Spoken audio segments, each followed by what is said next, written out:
రవి మార్పు జూలై 17వ తారీఖుని సూర్య భగవానుడు కర్కాటక రాశిలో ప్రవేశిస్తున్నాడు. దీన్ని దక్షిణాయన పుణ్యకాలము అంటామండి. దక్షిణాయనంలోకి వచ్చేస్తున్నాడు. అంటే మకర రాశిలో రవి ఉన్నప్పుడేమో ఉత్తరాయణము, అంటే మకర రాశి నుండి మకరము, కుంభము, మీనరాశి అంటాం కదా. మీనరాశి, మేషం, వృషభం, అలాగే మిథునం, ఈ రాశుల్లో సూర్య భగవానుడు ఉన్నాడు ఆయన. సో దానివల్ల ఏంటంటే అక్కడ వరకు మనం ఉత్తరాయణం అని చెప్పంటాం. 17వ తారీఖు జూలై నుంచి దక్షిణాన్ని పుణ్యకాలము. ఇప్పుడు ఆయన గుర్రాలన్నీ రథచక్రాలన్నీ కూడా దక్షిణం వైపు ప్రయాణిస్తూ ఉంటాయన్నమాట. ఇప్పుడు తూర్పు వరకు వచ్చాయి. ఇప్పుడు తూర్పు నుంచి దక్షిణాయనం వైపు ఆయన మరలుస్తూ ఉంటాడు. సో ఇలా చేయడం వలన ఈ సూర్య భగవానుడు కర్కాటక రాశిలో ప్రవేశించడం వలన 12 రాశుల వారికి ఎలా ఉండబోతుందో తెలుసుకుందాం. కన్యారాశి వారికి లాభస్థానంలో ఉన్న రవి ఓ విధంగా మంచివాడేనండి. ఎందుకంటే రవి లాభంలో ఉన్నాడంటే అద్భుతమైన ధనయోగాన్ని కలిగిస్తుంటాడు. పైగా గురుడితో కలిసిన రవి ధనయోగాన్ని కలిగిస్తుంటాడు. అలాగే బాగా బహుధనవాన్ అంటే ధనం అంటారా, బాగా డబ్బులు ఎక్కువ ఉంటాయని చెప్పి మనం చెప్పొచ్చండి.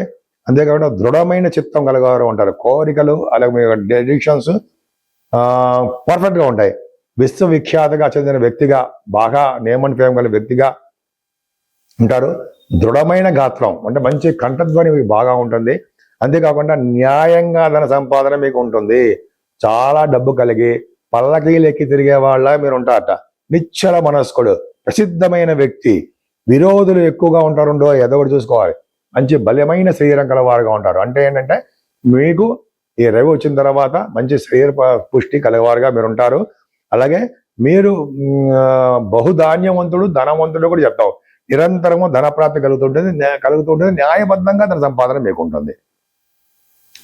ఏకాదశంలో ఉండడం వల్ల అధికారము, ధనము, ధనంతో పాటు ధాన్యము, ఇంకా అశ్వాలు అంటాం కదా. అశ్వాలు అంటే మనకి చెప్పవలసిన అవసరం లేదు, ఉంటుంది. అలాగే వాహనాలు చెప్పుకోవచ్చు. అలాగే వాహన ప్రాప్తి, వాహనాలు అభివృద్ధి కలవారుగా ఉంటారు. లాభంలో ఉంటే వాహనాలు ఎక్కువ ఉంటాయండి. మీరు మాటల చేత ధనార్జన కలవారుగా ఉంటారు. ధనధాన్య వృద్ధి కలుగుతూ ఉంటుంది. 11వ భావంలో ఉన్న రవి ఎప్పుడూ కూడా మంచి చేస్తూనే ఉంటాడు.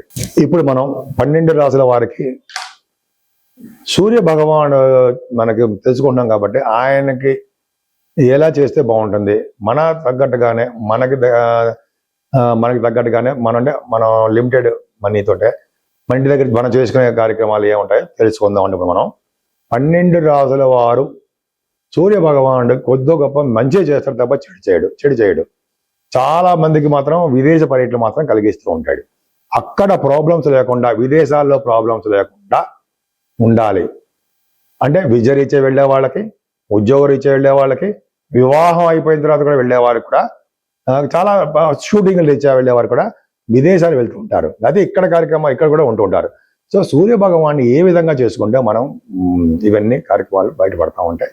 ముఖ్యంగా కర్కాటక రాశిలోకి 17వ తారీఖునే సూర్య భగవానుడు దక్షిణాయన పుణ్యకాలం వచ్చేస్తోంది.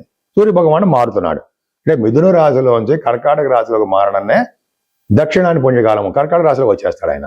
అంటే ఆయన రథాన్ని దక్షిణం వైపు మరలుస్తాడు. ఆయన దక్షిణం వైపు ప్రయాణం చేస్తారు. అంటే పగలు తక్కువగాను, రాత్రి ఎక్కువగాను ఉంటుంది. అసలు మరి ఇప్పుడు చేయవలసిన కార్యక్రమాలు ఏంటి? సూర్య భగవానుడు అంటే జనరల్గా 12 రాశుల వారికి సూర్య భగవాన్ యొక్క ప్రభావం ఉంటుంది కాబట్టి వాళ్ళు చేయవలసిన కార్యక్రమాలు ఏంటంటే 17వ తారీఖునే మాత్రము దానాలు, పూజలు, కొంతమందికి ఏమో తర్పణాలు, కొంతమంది ఏం చేస్తారంటే దాన గుణం, అలాగే పూజలు, అభిషేకాలు, అలా అవన్నీ చేసుకోవాలంటే అంటే 17వ తారీఖు చేసేటువంటి దానాలు, పూజలు, ఇవన్నీ కూడా అద్భుతమైన ఫలితాలు వస్తాయి, ఇస్తాడు సూర్య భగవానుడు. First point. రెండో పాయింట్ ఏంటంటే సూర్య భగవాన్ని కలువు పువ్వులతో పూజించడం వలన, ఎర్రని పుష్పాలతో పూజించడం వలన, అలాగే ఓం శ్రీం హ్రీం HREM హ్రీం సూర్యాయ నమః అనే మంత్రం, మూల మంత్రాన్ని జపించడం వలన, ఈ మూల మంత్రంతో సూర్య భగవాన్ అర్ఘ్యం ఇవ్వడం వలన అలాగే ఆదిత్య హృదయం, సూర్య భగవాన్ ఎప్పుడు కూడా ఆదిత్య హృదయం చదివితే వాళ్ళు సంతోషంగా ఉంటారు, సూర్య భగవాన్ సంతోషిస్తాడు. కాబట్టి రోజుకి మీకు ఎన్నిసార్లు 3 సార్లు మీ ఇష్టం. సూర్య భగవాన్ ఆదిత్య హృదయం కంపల్సరిగా చేసుకోవాల్సిందే. సూర్య భగవానికి ఎర్రని పుష్పాలన్నా, ఎర్రని అక్షంతలన్నా, ఎర్రని వస్త్రాలన్నా ఇష్టం. ఆ రోజున అంటే 17వ తారీఖుని ఒక సద్బ్రాహ్మణుడికి ఎర్రని వస్త్రాలతోటి ఒక పండు, ఏదైనా పండ్లు, మామిడి పళ్ళు వస్తే మామిడి పళ్ళు, ఏదైనా వస్తాయి పళ్ళు, అలాగే వస్త్రాలతోటి, ఎర్రని వస్త్రంతో కట్టుగా మంచి పంచులారు.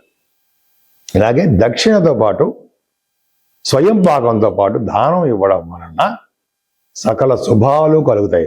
ఫారిన్ కంట్రీస్లోని వాళ్ళకి, ఫారిన్ కంట్రీస్ వెళ్ళేవారికి, ఉన్నవారికి ఎటువంటి ప్రాబ్లమ్స్ లేకుండా వివాహాలు అవుతూ, భార్యాభర్తలు కలిసి ఉంటూ, అలాగే ఉద్యోగాలు వస్తూ, సంతానం కలుగుతూ, సూర్యభగవానుడు వలన ఎన్నో రకాలైన ఉపయోగాలు ఉన్నాయి.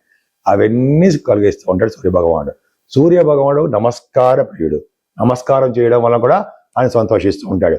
ఆరోగ్య ప్రదాత, ఆయన అష్టమాధిపతి అయినా కూడా ఆరోగ్య ప్రదాత. సూర్య భగవాన్ని కొలవడం వల్ల ఆరోగ్యము, ఐశ్వర్యము సిద్ధిస్తుంది అని శాస్త్రం కూడా చెప్తుంది. గురువుగారు అనేక సార్లు చెప్తుంటారు మనకి. సో మనం నిద్ర లేవగానే సూర్య భగవాన్ అరచేతులు చేసి సూర్య భగవాన్ దండం పెట్టుకోవడం వలన సకల శుభాలు కలుగుతాయి.